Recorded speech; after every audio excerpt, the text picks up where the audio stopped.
I went to the LA Forum to see Black Sabbath, and there was this band that was opening up called Yes. That really changed my life. Hello. Hey, Neal. How's it going? It's Brandon calling. Hi, Brandon. How are you? Good, good, good. So where are you calling from right now? I'm actually at a campground in Gallatin, Tennessee. Oh, okay. Is that where you do Morse Fest? No. It's just at a local place. My birthday is tomorrow, and so I had booked this a long time ago because it's hard to get. I don't know if you're aware, but local campsites are hard to get. I'm in Canada, and it's very difficult to find campsites here too. So Yeah. good to know it's not just a Canadian phenomenon. I disconnected my headphones. Are you there? Okay, yeah. Actually, it sounds a bit better, so that's perfect. Oh, good, good. Yeah, anyway, I booked this like in April or something. I just kind of like looked out at the summer and arbitrarily said, well, Morse Fest is August 11th. Maybe it'd be good to be gone for a few days here. And anyway, it wound up that my daughter is moving back to Colorado Springs from here. It just happened to fall. My wife needed to leave and drive her back today. So I'm by myself here. Me and my dog are alone at the campground, and I'm doing interviews. So there you go. Oh, there you go. Yeah, good. That kind of works out. Yeah. Fill it in with talking to press sure. people, so that works perfectly. All right. So when I do these, I like to start at the beginning of you as a musician and then work our way up to the new record. So starting from the beginning, where did you grow up and how did you get started in music? I grew up in Los Angeles, and my dad was a music teacher and a choir director. And so I really got started in music, singing harmony parts. You know, he was teaching us to sing madrigals and all kinds of things. When I was very young, he would teach us pieces of music to sing for mom when she got home and things. It was very nice, a very nice way to learn. So yeah, I got started in music when I was really young. Started taking guitar lessons when I was 9 and piano lessons when I was 5. And we were kind of a music house. And not only that, but music was really at the forefront of culture. I was born in 1960, so music was just everywhere. Everybody was talking about the latest bands and who was better, the Beatles or the Stones. The little kids would get in fights on the playground over such things. So I just remember hearing Simon and Garfunkel and Stevie Wonder and just a plethora of great music going on, and of course the Woodstock album, and all this stuff was it's all become a big mishmash in my mind, and now it churns out into these albums that I make. When do you start getting into more the heavy stuff? Was it as it started coming out, or did you find you were into it pretty early on? Well, the first heavy band that I got into, well, I guess the first kind of heavy band would have been Grand Funk Railroad. They had an album called Grand Funk Live. My brothers were older than me, so they would bring home these albums, and I remember us turning all the lights off and listening to Black Sabbath's first album and getting spooked. Oh, wow. That must have been mind-blowing in the early 70s. Yeah. So I was very young, 10, 11 years old, listening to, then Deep Purple would have been the next heavy band. It was like Black Sabbath and Deep Purple. And then I went to see, with my brothers, I think in 71, I went to the LA Forum to see Black Sabbath, and there was this band that was opening up called Yes. And that really changed my life, because then you had the power of rock and the, I don't know, intricacy of classical and also a cappella vocals. It was kind of like my whole musical landscape changed when I heard them, and they really expanded what was possible for me. And after that, I really became a prog fan, and I didn't listen to as much of the simpler rock music after that. Yeah, which makes sense. Like you say, I mean, being in a musical household, you discover Yes. It's one of those things where it gets really difficult to, I mean, we all love simple songs, but I mean, you want to challenge yourself, especially once you hear something like that, Yeah, well, I didn't know that was a possibility. They really expanded my thoughts about what music could be, which is just really exciting.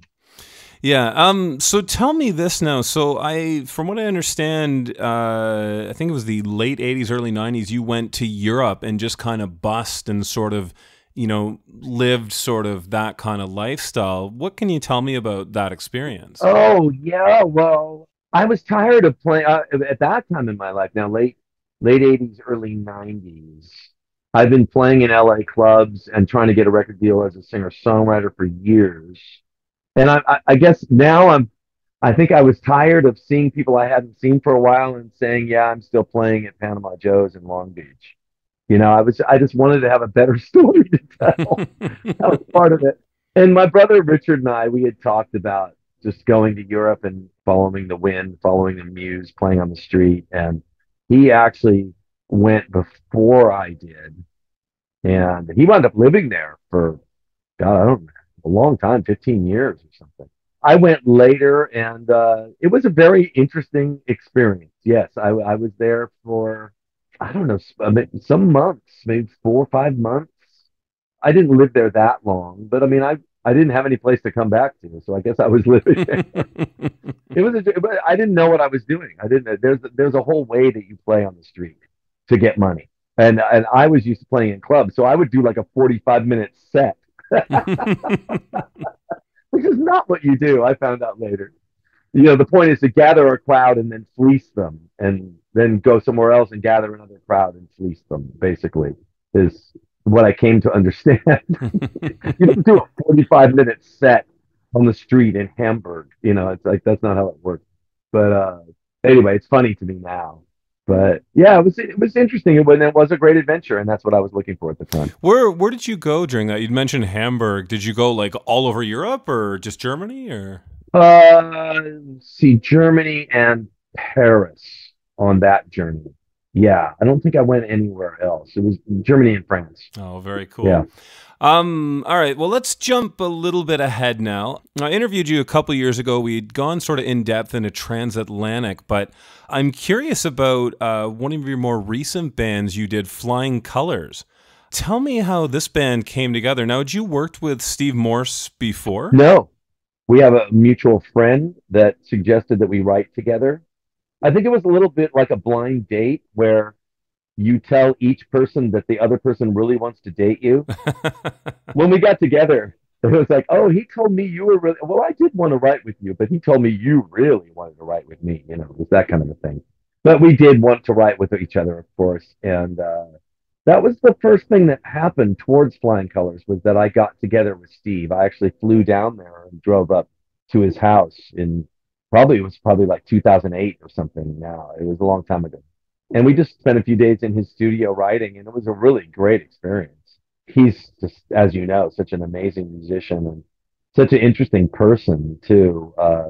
We've become, really good friends since then, and it's a wonderful thing, what has happened in the relationship between everybody in that band. Really, there's a lot of love there. It's really cool. But anyway, yeah, that was the start of it. And then I think we got together to record our first album some years later, 2011 maybe.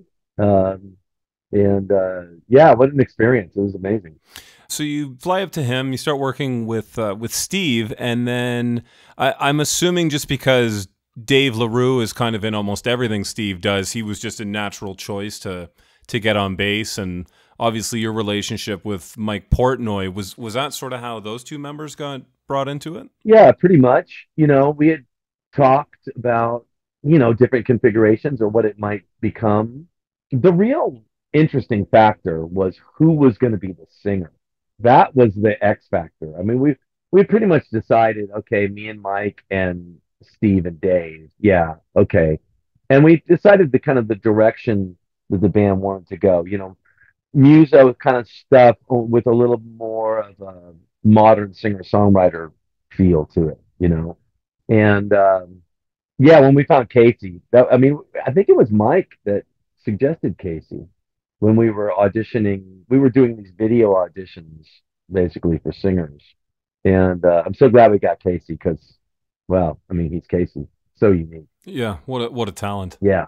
Amazing. Now, tell me, on the debut, you worked with Peter Collins, who's worked with Rush, Queensryche, and so many others of that genre. How did he come to produce the album, and what was it like working with him? I don't remember who found him. It might have been Mike. Seems like it would be a Mike thing. I remember praying about it a lot, actually, and feeling like we should do it. But you know, Peter wasn't cheap, and of course, and not knowing, it was a total not knowing. Like, how is this gonna turn out? The label wasn't really making us have a producer. It was really a choice. I don't remember. I called Steve up right beforehand. This is classic Steve humor, and I said, "What do you think about this producer thing? Should we do it? Some people were kind of for it. Some people were like, "No, we don't need it." And Steve said, "Oh, I think we definitely need to have it, so that when the album comes out and it turns out and we're not happy with it, we can turn on him and not on each other." We haven't even gotten together to make the, or, to write the album really. We only have these little sketches, and he's already talking about how when we finish the album and we're unhappy with it. that, you'd have to know Steve. I mean, that's just so him. He's very dry, that's just typical Steve. That's great. I know a number of musicians who would say that exact line, so I think that's brilliant. Yeah, great stuff. So, I know we're quickly coming up on time, and I do want to touch on the new record quite a bit, but I'm curious how this sort of happened. So I know for a while you were solo as just Neal Morse, and I guess it'd be almost a decade now, or maybe even a little bit longer, you put together the proper Neal Morse Band. How did that come about, and how does that sort of different from your solo stuff that's just Neal Morse? Right. Well, so I think it was around 2012. I had started doing gigs with bands. A friend of mine said he could put a band together in Europe and we could do some shows. And I tried that out. It felt really good. So we did that. And then I was doing some gigs in America with a different band. At one point, I think I did a tour back to back where I did some gigs here in the States, and then I went to Europe and did gigs there. And I liked it both, but I thought, I'd rather have like one outfit that could really do it all and take that group all over the world. And so I started having YouTube auditions, and that's where we found Eric Gillette and Bill Hubauer. Of course, Mike Portnoy and Randy George we'd already been working together for, a long time. 10 years or whatever. So that's how that came about. It was a YouTube audition thing. And people actually came to Nashville and auditioned to be in my live touring band. And it was really cool. And then for a while they were just reproducing what I had recorded. We were doing, I think Question Mark and Sola Scriptura and Momentum, whatever. But then I felt like it had been suggested that we get together and write together as a band. And I prayed about that and felt like I felt a real green light about it, and that's how we started making the Neal Morse Band albums. Okay, yeah, that makes sense. It's funny. I mean, I look at someone like Jeff Scott Soto who did kind of the same thing, where it's like, you can have different musicians fill in and whatever, but at a certain point, you just kind of want a proper band again, to where you can kind of build off with people that you're going to work with on a constant basis. It's funny, one song from the Neal Morse Band that I've probably played for 20 different friends through the years, whether they're into prog or not, is Freedom Song from Similitude of a Dream. Tell me about the writing and recording of that song. Oh, wow. Well, I was trying to sell the second disc to Mr. Portnoy. He did not want that album to be a double, and we butted heads about it. And I realized that what I was feeling was like there was more to explore to the story and musically. And so I got up, I think it was a Tuesday. I think we kind of got into it on Monday. And then on Tuesday, I got up early and started I thought, because sometimes you can't just, even with really creative people like Mike, you can't just say, oh, I feel like we should explore this or something. Sometimes you need to have some things to play and to illustrate. And so I started writing some stuff, and I even had Eric and Bill come over and learn the three-part harmonies because I really wanted to sell it to Mike. Does that make sense? Yeah. Oh, for sure. And he doesn't really get musically active till like 2 or 3, or active in any way till like 2 or 3 in the afternoon. So we had the whole morning. I started writing, I think at 6, and the other guys showed up like 4 hours, 5 hours later, 10 or 11. So I had a lot of time, and Freedom Song was part of that day. Like I just started sketching some stuff out. I don't think I had all the lyrics, but I think I had the chorus. And then we all then it was like, yeah, okay, cool, yeah, let's go for it. And then we all kind of worked on it together after that. That's really cool. Yeah, it's a really interesting, unique song too, as far as both that album and I think a lot of the stuff you've done. I mean, on the one hand, it feels very commercial. I mean, a lot of your stuff has great choruses and that kind of thing, but that song, I think, is something that, had it been picked up by the right thing, probably could have really propelled it into, you know, different areas, right? Like even country or something like that. Oh, sure. There's a lot of stuff like that, like, and maybe one day it'll happen. It's like things can get picked up like ages later, and then somebody uses it in a movie and it becomes some big thing. You know, I think I still hold out hope that there's life, there's more life in some of those albums. There's certain songs that are just like, this could really be more of a thing. Yeah, it's, I mean, you never know if you'll get that kind of Kate Bush moment where it gets used in Netflix or something and blows up into something that people would have never expected. Oh yeah, there's... All right. So you've got a brand new solo album coming out on August 11th, concept album, The Dreamer Joseph Part 1. Take me through the writing and recording of this album. Where did the idea come from? Well, I have to give credit to Frontiers Records because they had been emailing me every 3 months or so saying, hey, where's our next rock opera with multiple singers? Our next spiritual rock opera with multiple singers, I think they said. Oh, geez.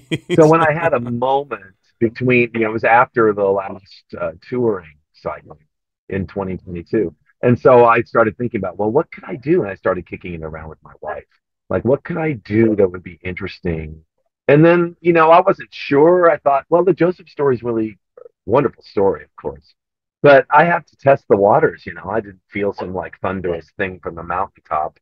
I just started writing it, and it's kind of like giving birth. It's kind of like at first it's like, I don't know, am I pregnant? Like, is this a baby? And as time goes on, it begins to develop, and you get another song and another piece and another theme, and you're like, okay, all right, this is a baby. Now I got to go through the labor. Now, tell me this. So when it comes to recording, I'm guessing you've got your own home studio then, eh? Oh, yeah. Yeah, absolutely. What are you running? Like, I'm a bit of a gear nut, so I'm just curious what you're kind of running, what sort of mics you're using, that sort of stuff. Oh, yeah, I'm running Pro Tools. I have a pretty good mic collection. I sing into a old Neumann. It's not like the one that, whatever it is, U87 or whatever, the big sought after thing, but it's supposed to have, it is vintage, and it does have, they say it's supposed to have the same guts or something. I don't even know what model it is, but that's what I sing into. I'm not much of a gear nut. Like, I never remember model numbers and all that kind of stuff. My engineer friends are all like, well, you know what you need to get? You need to get the QX182 and all that. But yeah, I have a nice drum kit, and I have it's all mic'd up. I try to leave everything up. I have a template in Pro Tools, so I can just plug the bass in, put it in, record it, and it's there. And plug I can just go put the drums in, record, and they're there. I have a piano and guitars. I have a little room where the guitar amps live where they're permanently mic'd up, and the goal is to try to get from the inspiration to the computer. You would have said tape in the old days. Get to tape as fast as you can so you don't lose your inspiration. For sure. So like your solo album, Jesus Christ the Exorcist from a few years ago, you've got, like you'd mentioned, Frontier saying, where's our Multisinger album? You've got Ted Leonard again, Matt Smith singing as well from Theocracy. Actually, tell me about that. I know Theocracy covered one of your songs about a decade ago, but tell me about your relationship with Matt. I think you guys have worked together a fair amount now, eh? Yeah. Well, he's just like the greatest guy in the world. I love Matt. I've got nothing but kind things to say. I think we're kind of fans of each other, and I think he has the most amazing facility. I mean, his voice is just incredible. He doesn't live too far away from me, so he's somebody I can call up and ask to actually come over a lot of the time. But not only that, his if we do file sharing, which we did on this, the files that he sends are just great. You never have to do much of anything to them or with them. You know, the stuff that he sends in is just perfect. He's great. Oh, that's very, very cool. Are there plans to play this album live at all? Morse Fest or anything else like that? Morsefest would really be the only place that you could do this. I mean, if you listen to the whole thing, particularly, like it's very, you know, the ending is very orchestral. You need all the singers. It'd be practically impossible to take on the road, really, and do it justice. You know, you'd have to have, you know, a big bus. Yeah.